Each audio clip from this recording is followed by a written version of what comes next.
Bienvenue dans Aïe j'ai mal, le podcast pour comprendre la douleur chronique autrement.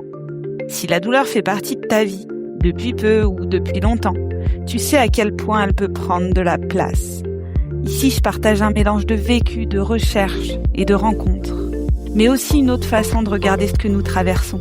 Parce que très vite, je n'ai plus envie de subir sans comprendre. Alors j'ai cherché, j'ai appris.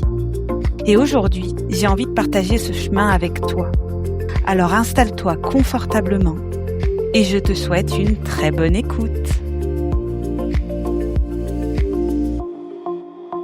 Il existe une phrase extrêmement puissante dans l'approche d'Alan Gordon. Ne craignez rien, sauf la peur elle-même.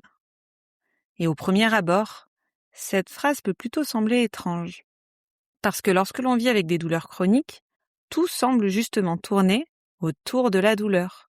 On veut qu'elle disparaisse, on veut retrouver une vie normale, on veut pouvoir bouger sans réfléchir, on veut simplement arrêter de souffrir.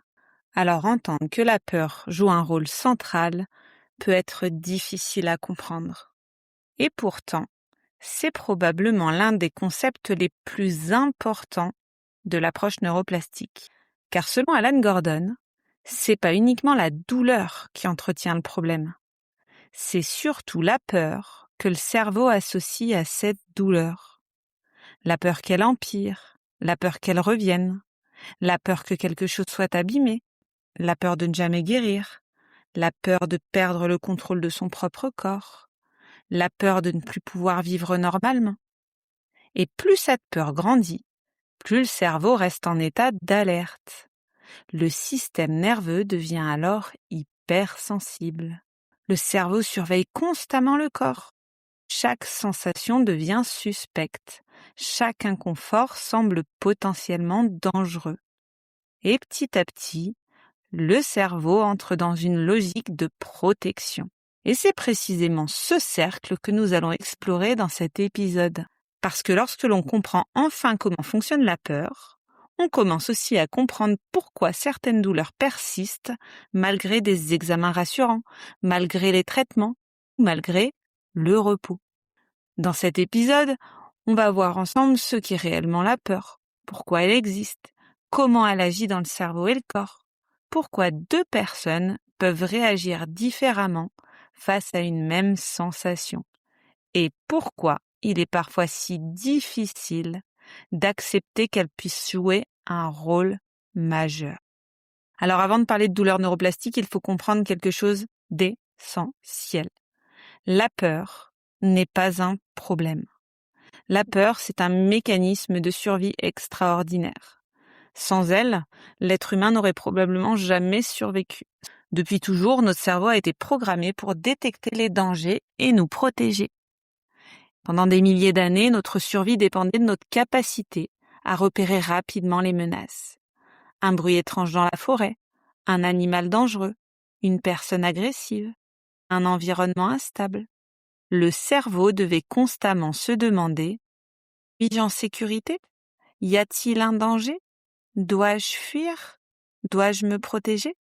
Et pour ton cerveau, il vaut mieux déclencher une fausse alerte que manquer une véritable menace pour ta survie. Et ça, c'est extrêmement important à comprendre. Le cerveau, il préfère exagérer un danger plutôt que de le sous-estimer.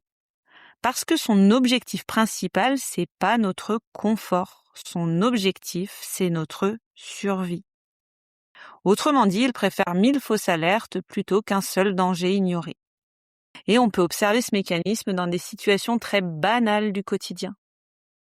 Moi, par exemple, ça m'arrive souvent lorsque je me promène près de chez moi. Il y a certaines maisons avec des chiens qui aboient très fort dès que quelqu'un passe devant la clôture. Je les connais pourtant. Je sais qu'ils sont là, je sais qu'ils aboient quasiment à chaque fois, mais malgré ça, il suffit parfois que je passe un peu trop près et soudain, ouf, ouf, je fais littéralement un bond. Mon cœur s'accélère, mon corps se tend, l'adrénaline monte instantanément. Et pourtant, rationnellement, je sais très bien que je ne suis pas en danger. Quelques secondes plus tard, je ris même toute seule de ce qu'il vient de se passer. Mais cet exemple montre quelque chose de fondamental. Le cerveau réagit avant même que nous ayons le temps de réfléchir. il détecte une menace potentielle et active immédiatement l'alarme. C'est automatique. Et c'est exactement ce même mécanisme qui peut intervenir dans la douleur neuroplastique. Quand le cerveau détecte une menace, tout le corps change instantanément. Le cœur s'accélère, la respiration devient plus rapide, les muscles se contractent, l'attention se focalise, la vigilance augmente, le système nerveux entre en mode alerte. Et c'est ce qu'on appelle la réponse combat-fuite. Le corps se prépare à réagir immédiatement. Et ce processus, il est complètement automatique. Nous ne choisissons pas consciemment d'avoir peur. Le cerveau agit avant même que la réflexion n'entre en jeu. Dans un vrai danger, ce mécanisme, il est indispensable. Le problème, il apparaît plutôt lorsque le cerveau commence à voir du danger là où il n'y en a pas réellement. Le cerveau apprend constamment à travers les expériences. Lorsqu'une situation est associée à une menace, il peut devenir de plus en plus sensible à cette situation.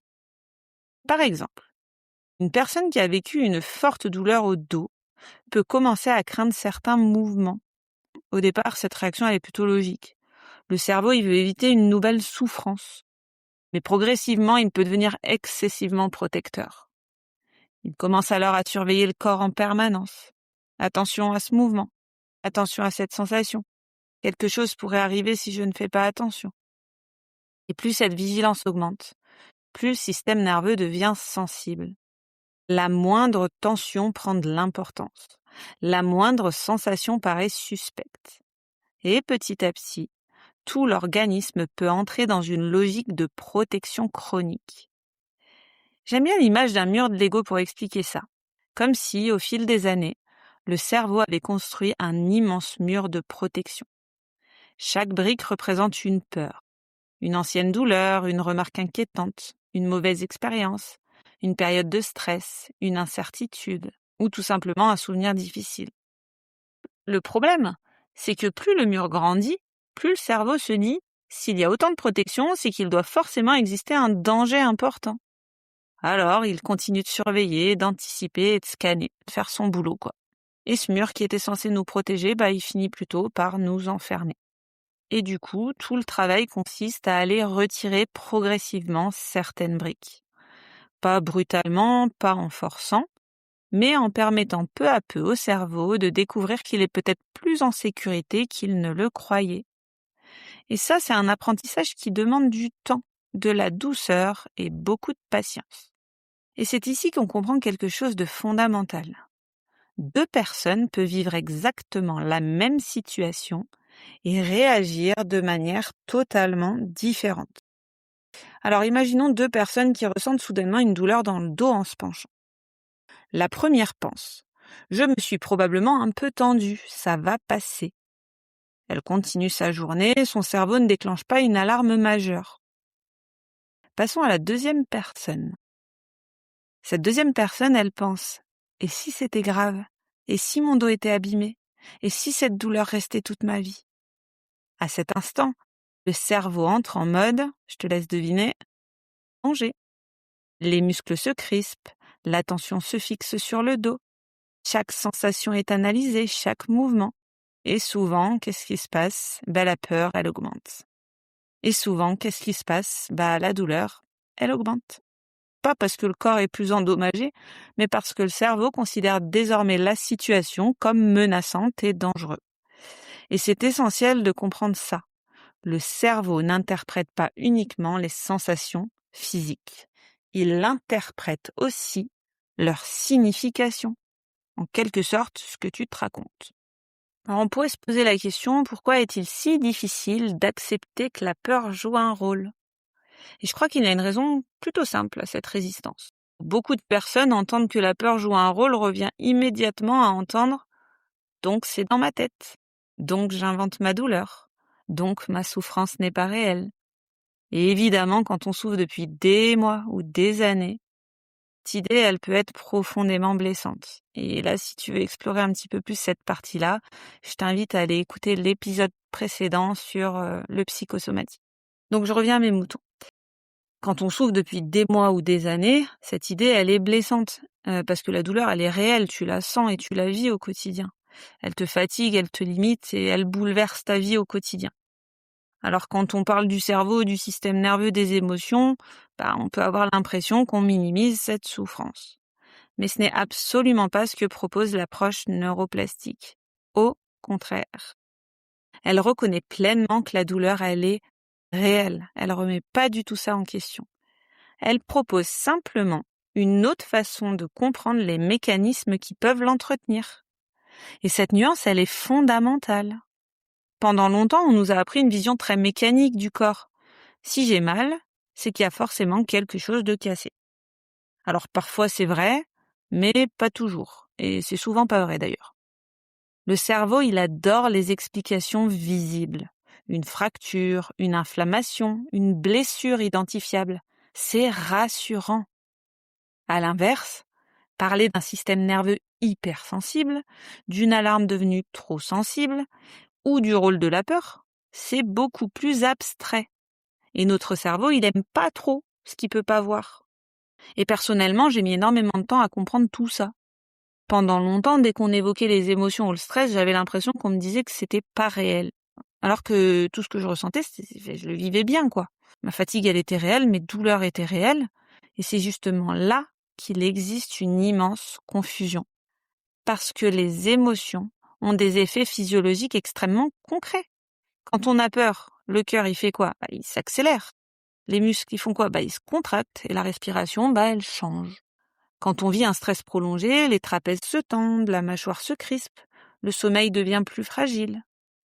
Quand l'anxiété, elle est importante, on peut ressentir des palpitations, des douleurs thoraciques, des migraines, des troubles digestifs. Tout cela, c'est réel. Le corps réagit véritablement à l'état du système nerveux. Et on en fait l'expérience tous les jours. Alors dire que la peur ou le stress influence la douleur, ça signifie pas que tout est dans la tête, loin de là.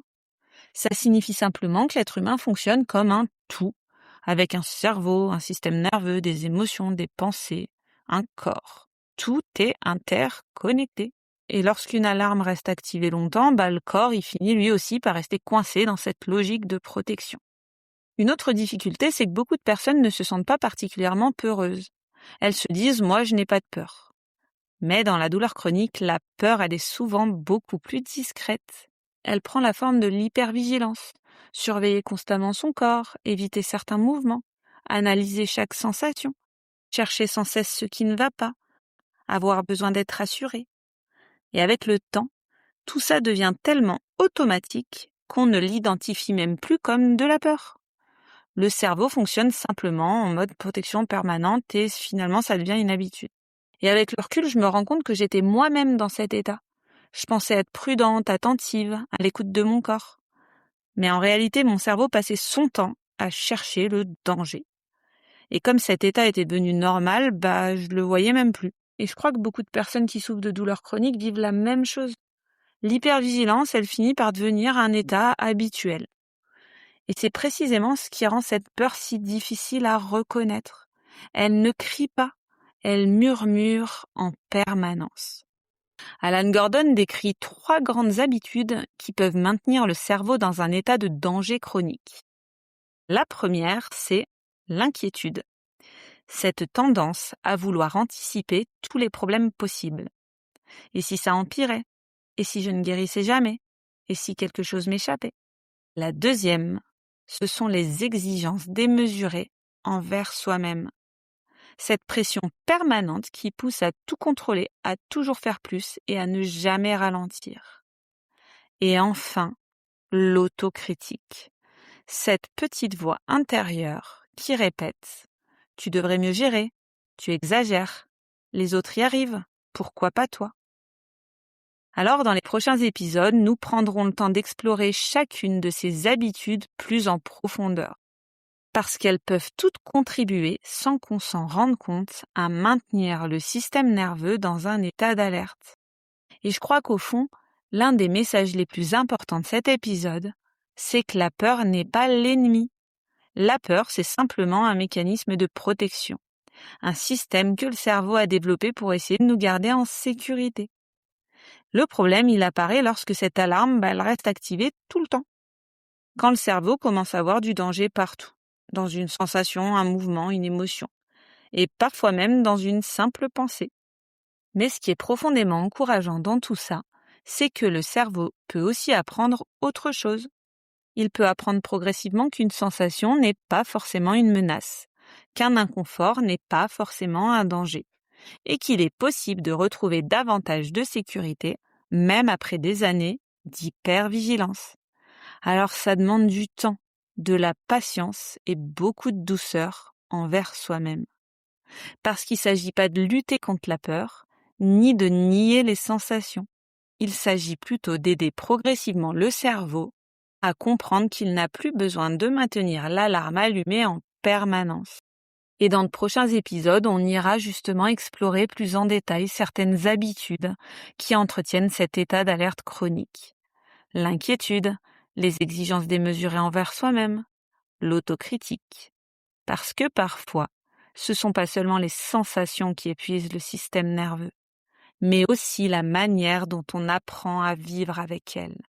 Alors si la phrase « ne craignez rien, sauf la peur elle-même » t'a interpellé ou t'a parlé, n'hésite pas à me le faire savoir en commentaire, me mettre un petit pouce, un petit cœur, un petit coup de motivation.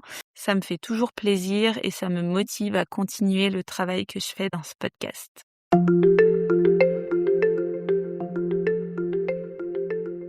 Et si cet épisode t'a parlé, alors peut-être que quelque chose a déjà commencé à changer en toi. Parce que oui, un rapport plus apaisé avec la douleur est possible. Tu peux t'abonner et le partager autour de toi, comme un petit papillon qui viendrait se poser auprès de quelqu'un qui en a besoin. À très bientôt dans Aïe, j'ai mal.